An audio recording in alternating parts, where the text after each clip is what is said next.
चलिए आगे बढ़ते हुए उत्तर प्रदेश का जिक्र करें। उत्तर प्रदेश में खामोश बैठी मायावती 5 राज्यों के चुनाव को लेकर के पूरे एक्टिव मोड में नजर आ रही हैं। आने वाले वक्त में मायावती ताबड़तोड़ रैलियां करने जा रही हैं।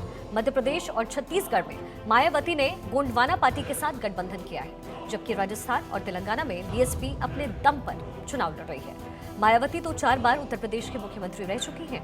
अब मायावती की बहुत ज्यादा सियासी ख्वाहिशें बची नहीं है, बल्कि वो इन सियासी रैलियों के जरिए बसपा को मजबूती देना चाहती हैं और अपने भतीजे आकाश आनंद की लॉन्चिंग करना चाहती हैं।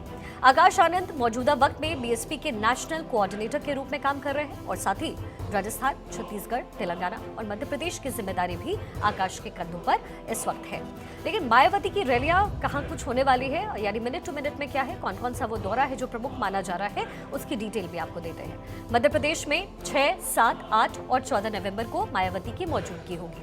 छत्तीसगढ़ में 9 नवंबर को रहेंगी। राजस्थान में 17, 18, 19 और 20 नवंबर को मायावती रहने वाली है। वहीं तेलंगाना का दौरा भी होगा उनका, वो 22 और 23 नवंबर को मायावती तेलंगाना के दौरे पर होंगी। राज्यों में बीएसपी का इतिहास क्या रहा है, क्योंकि लगातार कोशिश मायावती की तरफ से है कि बीएसपी स्ट्रांग रहे।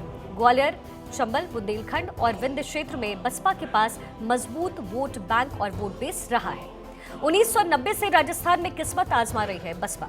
1998 में 2 सीटों के साथ उनका खाता खुला। बसपा ने फिर 2003 में 2, 2008 में 6, 2013 में 3 सीटें वहां पर हासिल की, यानी जीती। 2018 में राजस्थान में बीएसपी 6 सीटों पर जीती। 2018 में बीएसपी के सभी विधायकों ने कांग्रेस में विलय कर लिया। मध्य प्रदेश में 2003 में बीएसपी को 7.26% वोट मिले और 2 सीटें वहां पर उनको मिली। वहीं 2008 में 8.97% वोट मिले और 7 सीटें उनके खाते में गई। 2013 में 6.29% वोट मिले और शहर के साथ 4 सीटें भी उनके खाते में गई। 2018 में 5.1% वोट के साथ 2 सीटें बसपा को मिली। छत्तीसगढ़ में 2003 में बसपा को 2 सीटें मिली। 2008 में 2 और 2013 में 1 सीट पर जीत बीएसपी ने हासिल की। 2018 में भी बसपा को 2 सीटों पर ही जीत उस वक्त मिली और यही वजह है कि मायावती अपने आप को राज्यों में भी बहुत स्ट्रांग मानती है। न सिर्फ उत्तर प्रदेश, बल्कि उन्हें लगता है कि बसपा का दबदबा इन तमाम राज्यों में भी हो सकता है। लेकिन आकाश आनंद, उनके सामने क्या चुनौतियां हैं, क्योंकि आकाश आनंद को एक लेगेसी के तौर पर मायावती बढ़ाना चाहती है, यानी बीएसपी का जो दारोमदार है वो आकाश के कंधे पर होगा। इन राज्यों में किंग मेकर बनने की जो चुनौती है वो आकाश के पास इस समय सबसे ज्यादा है। खिसकते हुए वोट बैंक को सहेजना उनकी बड़ी जिम्मेदारी होगी। चुनावी राज्यों में ज्यादा से ज्यादा सीटों पर जीत दर्ज करना एक बड़ी चुनौती आकाश के लिए हो सकती है। कैडर वाली बीएसपी के कार्यकर्ताओं को एकजुट करना भी उनकी प्रायोरिटी में होगा।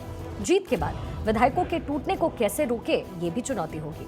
क्या आकाश में संगठनात्मक क्षमता है, ये भी एक बड़ा सवाल बना हुआ है।